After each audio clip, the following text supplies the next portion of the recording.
Salut à tous, on se retrouve aujourd'hui pour une nouvelle critique de film et aujourd'hui on va parler du film Joker, Folie à deux.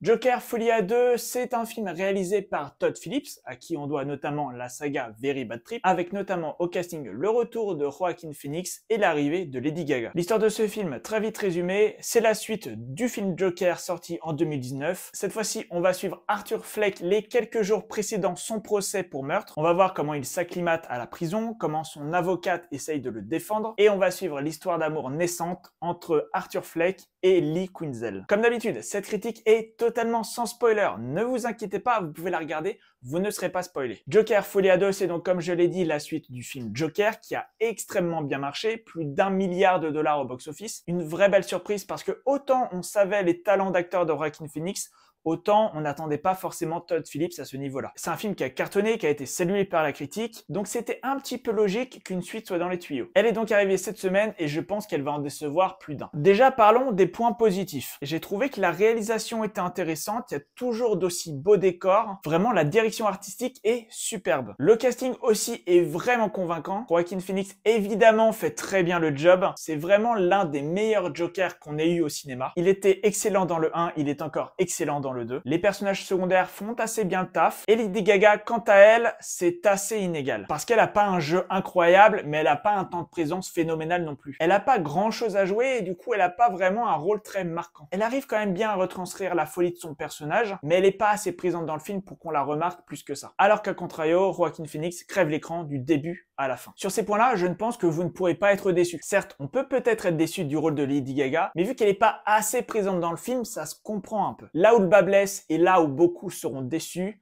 c'est le scénario. C'est l'utilité de ce film. On suit donc Arthur Fleck quelques jours avant son procès, ce qui nous permet d'approfondir la psychologie du personnage après le premier film, et ce qui est vraiment une partie très intéressante. Mais c'est dommage que pour un film Joker, on n'ait pas assez de Joker. Arthur Fleck est très présent, le Joker beaucoup moins, ce qui en soi s'explique par le film, mais qui est vraiment dommage. Et puis plus globalement, cette histoire-là, je trouve qu'elle n'avait pas forcément une utilité. Raconter les quelques jours d'un prisonnier avant son procès, ça peut être intéressant. Mais en l'occurrence, comment là ça a été fait, bah ça ne l'est pas du tout. C'est un film qui dure plus de 2 heures et je l'ai trouvé assez long. Il y a pas mal de moments où on s'ennuie. Et puis globalement, le film ne fait pas avancer le lore du personnage. Contrairement au premier film qui était vraiment une origin story géniale, là, on s'ennuie, on trouve le film pas intéressant et même inutile. On aurait pu très bien avoir le film Joker de 2019, c'était tout. Il n'y avait pas forcément besoin d'étirer l'histoire et surtout pas pour faire ce qu'on a eu là. J'ai eu l'impression pendant le film que l'histoire tournait un peu en rond. La seule différence vraiment qu'il y aura entre le début et la fin, c'est la rencontre d'Arthur Fleck et de Lee Quinzel. Au-delà de ça, il n'y a vraiment rien de transcendant. Ce qui est un peu dommage, encore plus pour un film qui dure plus de 2 heures, parce que comme je l'ai dit, on s'ennuie à de nombreux moments et c'est vraiment dommage. Petite particularité de ce film qui aurait pu le rendre vraiment très intéressant, c'est qu'il y a énormément de parties chantées. C'est pas en soi une comédie musicale, mais ça s'en rapproche fortement. Et à la base, c'est une très bonne idée. Moi, ça m'intriguait. C'est quand même quelque chose qui se voit très rarement,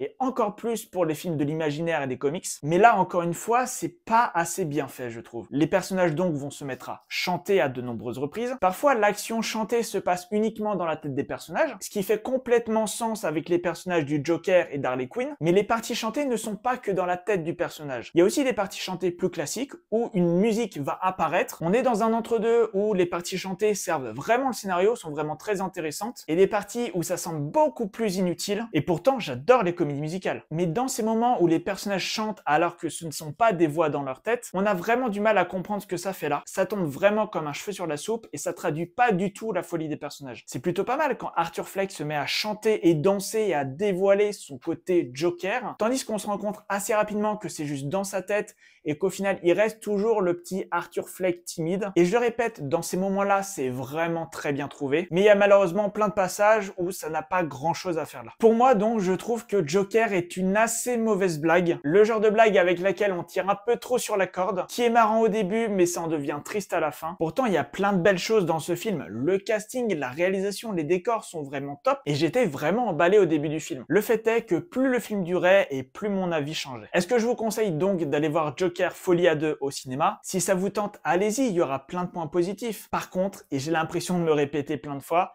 n'espérez pas trop de ce film, en tout cas au niveau du scénario. Il n'est pas du tout à la hauteur du premier, pour autant il est tout à fait regardable. Ayez juste conscience qu'on aurait très bien pu et qu'il aurait peut-être fallu s'arrêter à Joker 1. Donc voilà, c'est tout pour cette vidéo, j'espère qu'elle vous aura plu. Si c'est le cas, comme d'habitude, n'hésitez pas à mettre un like et à me le dire dans les commentaires. N'hésitez pas à vous abonner et à mettre la cloche, ça vous permet d'être tenu au courant des prochaines vidéos et ça vous permet de me soutenir. On se retrouve très vite pour de prochaines vidéos. En attendant, portez-vous bien. Ciao.